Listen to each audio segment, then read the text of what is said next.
इस वीडियो में आपको साउंड क्वालिटी थोड़ा सा गड़बड़ मिलेगा, इसके लिए सॉरी। इसका रीज़न हमने आपको पहले ही बता दिया है, लेकिन आपको नहीं पता तो हम आपको बता दें कि हमेशा की तरह हमने एक्सटर्नल माइक के साथ ये वीडियो रिकॉर्ड किया था, लेकिन कुछ टेक्निकल प्रॉब्लम होने की वजह से हमारी आवाज़ एक्सटर्नल माइक के थ्रू रिकॉर्ड नहीं हुई और डायरेक्ट फ़ोन में ही रिकॉर्ड हो गई। वीडियो रिकॉर्ड करते समय हमें ये तो नहीं पता चला, लेकिन जब हम एडिट करने जा रहे थे तब हमें पता चला कि माइक के थ्रू आवाज़ रिकॉर्ड ही नहीं हुई है, जिसकी वजह से थोड़ा सा साउंड क्वालिटी गड़बड़ है और इसमें थोड़ा सा नॉइज़ भी है। लेकिन इतना है कि आप वीडियो को देख के इससे सीख सकते हैं आसानी से। तो वीडियो को आखिरी तक देखिएगा। साउंड क्वालिटी गड़बड़ है, इसके लिए सॉरी। और हमने आपसे पोस्ट के जरिए पूछा भी था कि हम ये वीडियो अपलोड करें या वापस से हम बना दें, तो आप लोगों ने 100% बोला है कि सर ये वीडियो अपलोड कर दीजिए। तो ये है हमारी लाइन्स एंड एंगल्स का पार्ट सेकंड। इसके पहले हमने लाइन्स एंड एंगल्स का पार्ट 1 अपलोड कर दिया है, तो अगर आपने वो वीडियो नहीं देखी है तो जाकर हमारे चैनल पर आप उसको देख सकते हैं। तो चलिए आज की इस वीडियो की शुरुआत करते हैं। तो हमारा नेक्स्ट टॉपिक है vertically opposite angles. Vertically opposite angles. तो अब हम लोग समझते हैं कि आखिर वर्टिकली अपोजिट एंगल्स का मतलब क्या होता है। तो इसके लिए हम यहाँ पर एक फिगर बनाएंगे। ये है हमारा फिगर। ये मान लीजिए ये AC है और ये BD है।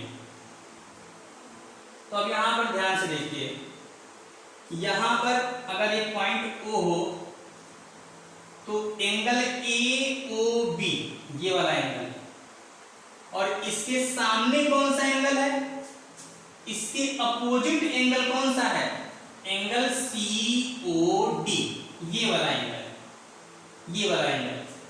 तो इन दोनों एंगल्स को हम लोग बोल सकते हैं, ये दोनों वर्टिकली अपोजिट एंगल्स हैं, एंगल AOB और एंगल COD। बहुत ही आसान है पहचानना, angle AOB and angle COD are vertically opposite angles. यहाँ पर हम शॉर्ट फॉर्म में लिख दे रहे हैं vertically opposite angles, VOA, vertically opposite angles. ऐसे ही अगर हम देखें यहाँ पर दो एंगल्स और बन रहे हैं। यहाँ पर बन रहा है एंगल AOD ये वाला एंगल, एंगल AOD, और इसके सामने यहाँ पर देखिए, इसके सामने है BOC ये वाला एंगल। तो ये दोनों जो आमने सामने एंगल हैं, ये दोनों भी कहलाएंगे वर्टिकली अपोजिट एंगल्स। तो हम ये भी बोल सकते हैं angle AOD, angle AOD and angle BOC, ये भी क्या है, वर्टिकली अपोजिट एंगल्स हैं। अब जो बताने वाले हैं उसको आप ध्यान से देखिएगा, इसका आगे आने वाले क्वेश्चंस में बहुत ही ज्यादा इस्तेमाल होता है। आपको बस इतना सा याद रखना है कि वर्टिकली अपोजिट एंगल्स इक्वल होते हैं, यानी कि यहां पर जो एंगल AOB है और एंगल COD है, ये दोनों इक्वल होगा। अगर AOB x है तो COD भी x ही होगा। अगर एंगल AOD y है तो एंगल BOC ये भी y होगा। Vertically opposite angles are equal. अब हम लोग इसको प्रूव करेंगे कि आखिर ये एंगल्स इक्वल क्यों हैं, इक्वल कैसे आ रहे हैं, इसको हम लोग प्रूव करने वाले हैं। तो आगे आप वीडियो में बने रहिए। सबसे पहले हम लोग इसका प्रूव करेंगे कि आखिर ये इक्वल कैसे आ रहे हैं। इसके बाद इस पर बेस्ड हम लोग कुछ क्वेश्चंस सॉल्व करने वाले हैं। तो अभी हम मान के चलते हैं कि हमको कुछ नहीं पता है कि ये एंगल्स इक्वल होते हैं, तो सबको पहले हम लोग अलग अलग एंगल्स एज्यूम कर लेते हैं। इसको हम यहाँ से मिटा रहे हैं, इसको भी मिटा रहे हैं, ये सब मिटा रहे हैं। अब ध्यान दीजिए, इसको हम फिर से सही से बना लेते हैं। ये पॉइंट था हमारा O।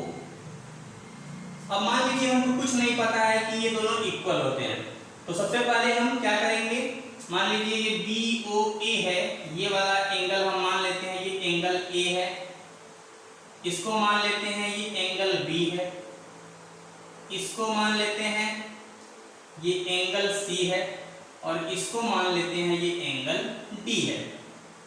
अब देखिए ध्यान से, अब इसको प्रूव करना काफी आसान है। हमने आपको बताया था लीनियर पेयर ऑफ एंगल्स के बारे में। तो यहां पर देखिए ये AC एक स्ट्रेट लाइन है, AC एक स्ट्रेट लाइन है। AC क्या है? स्ट्रेट लाइन है, स्ट्रेट लाइन। और यहां पर लीनियर पेयर बन रहा है। AC के ऊपर देखिए लीनियर पेयर है। लीनियर पेयर में क्या क्या आ रहा है? A और D। अगर यहां पर देखा जाए तो A और D लीनियर पेयर का एंगल है। ऐसे ही B और C भी लीनियर पेयर के एंगल है, लेकिन फिलहाल हम लोग को फोकस करना है A और D पर। ध्यान दीजिए, तो A और D लीनियर पेयर में आएंगे तो A और D जोड़ के कितना होना चाहिए? 180 डिग्री। हमने आपको बता दिया है पहले ही। ऐसे यहां पर देखिए, जो ये BD लाइन है, BD लाइन भी एक स्ट्रेट लाइन है। BD भी क्या है? एक स्ट्रेट लाइन है, ये भी स्ट्रेट लाइन है। तो यहां पर भी इधर ये 180 डिग्री होगा, ये वाला 180 डिग्री होगा। तो इसमें भी दो एंगल्स आ रहे हैं, एंगल A और एंगल C। तो angle A plus angle C क्या हो जाएगा? 180 डिग्री। अब दोनों ही इक्वेशन को ध्यान से देखिए। अगर ये इक्वेशन 1 हो, ये इक्वेशन 2 हो, तो दोनों ही इक्वेशन में देखिए, यहां पर A प्लस D 180 के इक्वल है, यहां पर A प्लस C 180 के इक्वल है। यानी कि ये दोनों आपस में बराबर होंगे, क्योंकि ये भी 180 डिग्री के इक्वल है, ये भी 180 डिग्री के इक्वल है। तो ये दोनों आपस में इक्वल होंगे। तो अगर ये दोनों आपस में इक्वल होंगे तो आप लिख सकते हैं from first and second equation A plus D is equal to A plus C, A plus C। अब यहां से A और A कैंसिल हो जाएगा, तो D इज इक्वल टू क्या आ जाएगा? C। यानी कि D और C आपस में इक्वल है। अभी हमने आपको बताया था कि D और C ये दोनों वर्टिकली अपोजिट एंगल्स हैं। यानी कि हमने ये सिद्ध कर दिया, ये प्रूव कर दिया कि वर्टिकली अपोजिट एंगल्स इक्वल होते हैं। इसी तरह से A और B भी इक्वल होता है, इसको भी हम लोग इसी तरह से प्रूव कर सकते हैं। एक स्ट्रेट लाइन है AB और इधर है CD, ये हो गया AB, ये स्ट्रेट लाइन है। थोड़ा सा यहाँ पर टेढ़ा हो गया है, लेकिन आप इसको ये समझेंगे कि ये स्ट्रेट लाइन है। और यहाँ पर CD है, ये भी स्ट्रेट लाइन है। और यहाँ पर एक पॉइंट O है, और ये एंगल दिया हुआ है 40 डिग्री। एंगल AOC दिया हुआ है 40 डिग्री, और हमसे बाकी तीनों एंगल पूछा गया है। देखिए ध्यान से, एक एंगल यहाँ पर बन रहा है, एक यहाँ पर, एक यहाँ पर। ये तीनों एंगल हमसे पूछा गया है।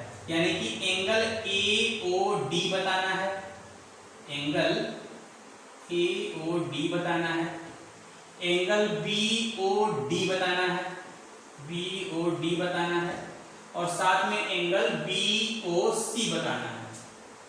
ये तीनों ही एंगल हमको फाइंड करना है। तो अभी हमने आपको कॉन्सेप्ट बताया था वर्टिकली अपोजिट एंगल का। तो यहाँ पर ध्यान से देखिए, ये 40 डिग्री है, तो इसके सामने वाला ये होगा इसका वर्टिकली अपोजिट एंगल। तो ये भी क्या हो जाएगा? ये भी हो जाएगा 40 डिग्री, क्योंकि हमने बताया था कि वर्टिकली अपोजिट एंगल्स इक्वल होते हैं। तो BOD तो ऐसे ही पता चल गया, क्योंकि ये वर्टिकली अपोजिट एंगल है। तो angle BOD is equal to 40 degree. तो ये वाला एंगल तो मालूम चल गया। अब बाकी ये एंगल और ये एंगल हमको फाइंड करना है। तो अगर कहीं से ये वाला एंगल मिल जाए, तो जितना ये होगा उतना ही इसके सामने वाला होगा, क्योंकि ये दोनों भी वर्टिकली अपोजिट एंगल है। या फिर आप इसको पहले निकाल लीजिए, जितना ये होगा उतना ही ये वाला भी होगा। तो हम लोग पहले इसको निकाल लेते हैं। अब इसको निकालना बेहद ही आसान है, आप यहां से निकाल सकते हैं। यहाँ पर देखिए AB एक स्ट्रेट लाइन है, तो यहाँ से यहाँ तक 180 डिग्री का एंगल बनेगा।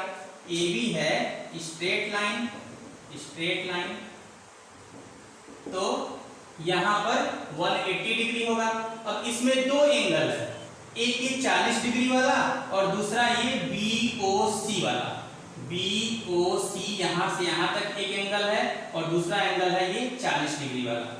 तो दोनों को जोड़ के कितना होना चाहिए 180 डिग्री। तो एंगल BOC प्लस ये 40 डिग्री मिला के हो जाएगा 180 डिग्री। अब यहाँ से BOC निकाल लेंगे 180 डिग्री माइनस 40 डिग्री यानी कि 140 डिग्री। ये हो गया एंगल BOC। अब ये वाला मालूम चल गया BOC 140 डिग्री है, तो इसके सामने वाला ये वाला AOD भी कितना हो जाएगा 140 डिग्री। तो यहां से हम ये भी कह सकते हैं कि angle AOD is equal to 140 degree.